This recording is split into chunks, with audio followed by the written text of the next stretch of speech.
تمام ناظرین اور سامعین کو خلوص برا سلام۔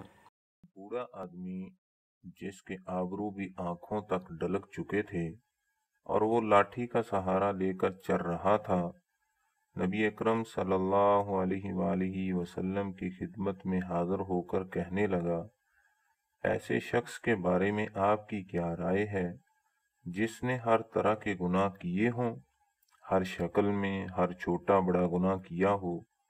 اگر اس کے گناہ زمین پر بسنے والے تمام انسانوں میں تقسیم کر دیے جائیں تو سب کے سبب تباہ و برباد ہو جائیں، کیا ایسے بدبخت کی توبہ بھی قبول ہو سکتی ہے؟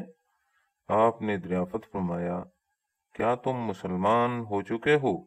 اس نے کہا، ہاں، میں لا الہ الا اللہ کی گواہی دیتا ہوں اور آپ صلی اللہ علیہ وآلہ وسلم کو اللہ کا رسول تسلیم کرتا ہوں۔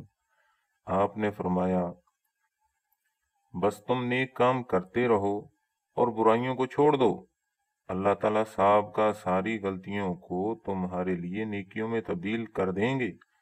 اس بوڑھے نے دریافت کیا، کیا میرے ہر طرح کے گناہ اور ہر قسم کی دھوکہ بازیاں بھی معاف ہو کر نیکیوں میں تبدیل ہو جائیں گی؟ آپ صلی اللہ علیہ وآلہ وسلم نے فرمایا، ہاں ہاں۔ اس نے کہا، اللہ اکبر، اور مسلسل یہی جملہ دہراتا ہوا نگاہوں سے اوجھل ہو گیا۔ توبہ کرنے والا یہاں ایک سوال کر سکتا ہے کہ جب میں گمراہ تھا، نماز تک نہیں پڑھتا تھا، ملت اسلامیہ سے دور رہتا تھا، البتہ میں نے اس دور میں کچھ نیک کام کیے تھے، اب توبہ کر لینے کے بعد کیا یہ نیک کام میرے اعمال صالحہ میں شمار ہوں گے یا یوں ہی ہوا میں اڑ جائیں گے؟ اس سوال کے جواب میں حضرت حکیم بن حزام رضی اللہ تعالیٰ عنہ سے مروی ہے کہ میں نے عرض کیا، یا رسول اللہ، مجھے ان کاموں کے بارے میں بتلائیں جنہیں میں زمانہ جاہلیت میں نیکی سمجھ کر کیا کرتا تھا، مثلاً صدقہ کرنا، غلام آزاد کرنا اور لوگوں پر صلہ رحمی کرنا، کیا ان کا مجھے اجر ملے گا؟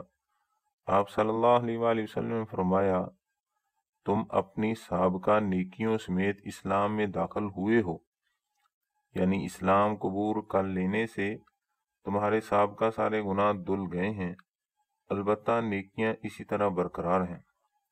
چنانچہ معلوم ہوا کہ توبہ کرنے کے بعد نہ صرف گناہ بخش دیے جائیں گے بلکہ گناہوں کو نیکیوں میں تبدیل کر دیا جائے گا اور زمانہ جاہلیت کی نیکیوں کو برقرار رکھا جائے گا۔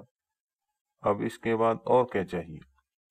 اس واقعات سے ثابت ہوا کہ اللہ تعالیٰ کی ذات اتنی رحیم و کریم ہے کہ اسلام میں داخل ہونے سے پہلی کی نیکیاں بھی ضائع نہیں ہونے دیتے، لیکن ہم کو بھی چاہیے کہ ہم اللہ تعالیٰ کی رحمت پر یقین رکھ کر نیکیاں کریں اور اللہ کے خوف کو سامنے رکھ کر گناہ کریں، کیونکہ ہم کو بھی کل قیامت کے دن اللہ تعالیٰ کے ہاں ہر چیز کا حساب دینا ہوگا۔